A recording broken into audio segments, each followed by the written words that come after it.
All right, the next topic we're going to be looking at here is the topic of compounding interest. So this is the model we will be using. The accumulated amount is going to be equal to the principal times the quantity of 1 plus I, where I is the nominal interest rate per year, divided by M, which is the number of conversion periods per year. And that's going to be all to the nth power. And N is going to be M times T, where again, M is the number of conversions per year, and T is the term, or we really know this as, again, the number of years. Let's go ahead and look at an example. Find the accumulated amount A based on the given information. Okay, so what are we going to use? Well, we're going to use that model we just saw. So A equals P times the quantity of 1 plus, and then we have R over M to the MT. Okay, so what is the accumulated amount? Well, it's going to be 12,000 times the quantity of 1 plus what? Well, the interest rate to 5%, that's what R is. So you make that 0.05 divided by M. M is the number of times the interest is being compounded. So this is different than simple interest. When you look at compounding interest periodically, which is what we're doing here, you're going to be given how often the interest is going to be compounded. And the more often it's compounded, you're going to get more interest ultimately added to the principal amount. Now, there's going to be a limit to that, and we'll talk about that limit once we get to when interest is compounded continuously. But anywho, in this portion, this part of the section, we're going to be looking at interest being compounded quarterly, maybe monthly, maybe daily, whatever. Okay, so compounded quarterly means 4 times per year. So M is the number of times it's compounded per year. M is 4 quarterly. So in the exponent position, we have 4 times time. Time is 10 and a half. I'm going to put 10.5. And then you just go back to your calculator. So I'm going to do what here? Well, I'm just going to enter it in, just like it is on my paper. So 12,000 times the quantity of what? 1 plus 0.05 divided by 4 to the power of 4 times 10.5. Make sure that exponent, or make sure that the 4 times 10.5 is all in the exponent position. And depending on your calculator, you may need to put parentheses around that product. So I hit enter, and there is my answer.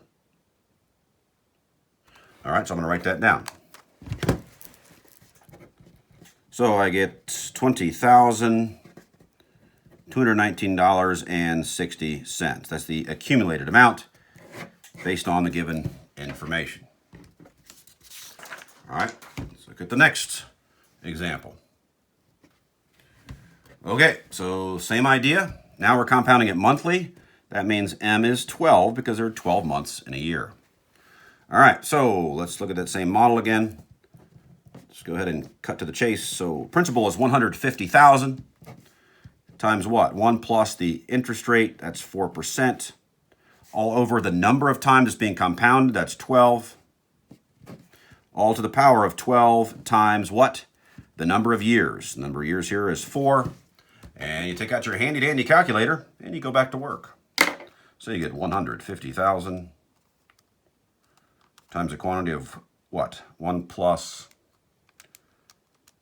0.04 divided by 12, all to the power of 12 times 4, and you get your answer. So let's write that down. 175,979.80. We're just rounding all of these to the nearest cent, which is the nearest hundredth position.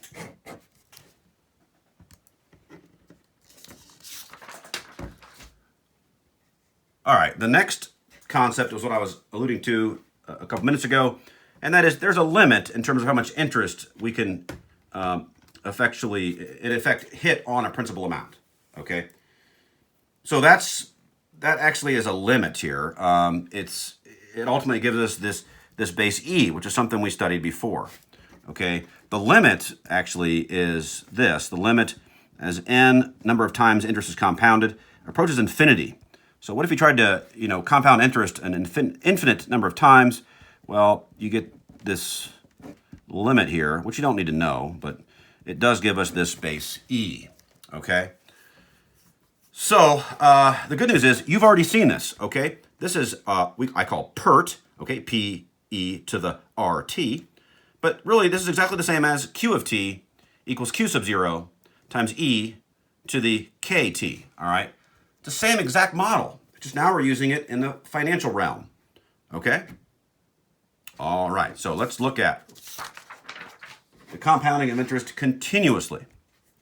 Okay, so for this one, again, we're going to use PERT. So accumulated amount equals P times E to the RT. And we know we're using this model. We know we're using it base E model because it says compounded continuously. There's the key word. So if it ever says continuously, you're using this model. All right, so we get A equals what? 5,000 is the principal amount times E to the rate, 6%, so that's 0.06, and then 4 years is T, and again, we just run it through our calculator, so we have 5,000, and then base E, you guys know where that is still, I hope, ln button, so second, and then ln brings up that E to the power of something, and we want 0.06 times what? 4. Hit enter, and there's your answer. All right, so we put down $6,356, and that would be 25 cents. All right.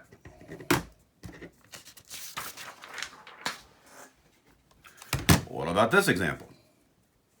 How long will it take an investment of $6,000 to grow to $7,000 if the investment earns interest at the rate of 5.5% per year, compounded continuously? Well, there we go. The word continuously is used again, which means we're going to use PERT. Okay? PERT. All right? Accumulated amount equals PERT.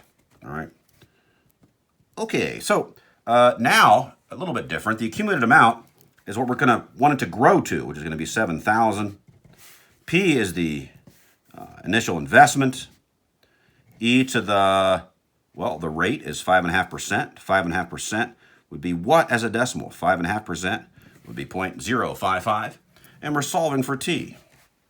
All right, well, hopefully you see a similarity here with this particular equation as compared to the exponential equations we looked at in chapter 3. Everyone should know how to solve for T at this point, because we've already looked at that concept. And that involves the natural logarithm, right? So how am I going to solve this? Well, the first thing I'm going to do is divide both sides by 6,000. If I divide both sides by 6,000, I now have this new equation. I just divided both sides by 6,000. Now I'm going to take the natural logarithm of each side. Again, this is review. We've looked at this before. Okay, let me write this down. So why am I doing that? Well, because right here, what ends up happening? Well, the ln of E to the something is exactly the same as just the something.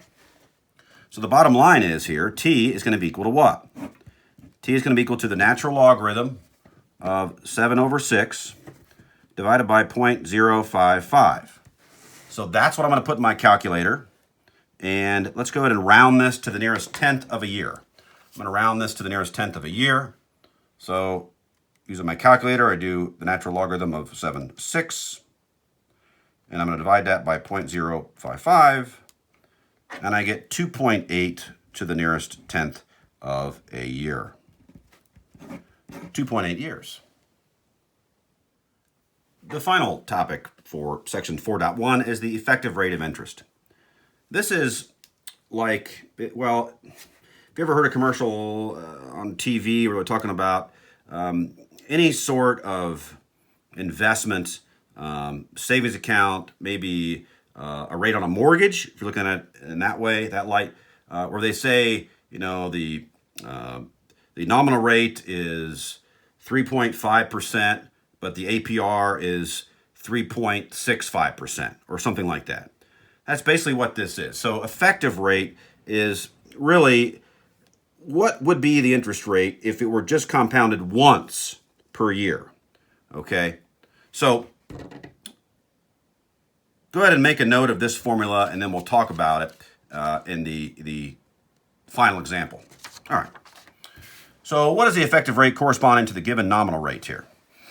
All right, so, well, we're going to use the rate effective, R sub EFF. That's going to be equal to the quantity of 1 plus R over M. And that's going to be the power of M. We're going to take 1 away from that. All these formulas can be derived, but we're not going to spend the time doing that. We're just going to be given the formulas, plug the numbers, and rock and roll, okay? So for our particular question above here, what is the effective rate corresponding to this information? Well, all you have to do is plug in 0.04 for the R value, and it's compounded daily. So daily, M would be 365. We're going to use that for the number of days in a normal calendar year. And M is still 365. We're going to take 1 away from it. So let's see what we get. So our actual interest rate is 4%, but it's being compounded daily. So in effect, what would the interest rate be if it were only compounded once per year, annually? Well, let's go ahead and run the numbers. Let's see what happens. So quantity 1 plus 0.04 divided by 365, closed quantity to the power of 365, and then minus 1. And if you round this to the nearest tenth, let's go out a hundredth of a percent. So the nearest hundredth of a percent, you have to move the decimal place 1, 2 to the right to make it a percent, right? To convert from a decimal to a percent. So that would give us what? 4.0808. So this would be 4.08% would be the effective rate. And that wraps up section 4.1.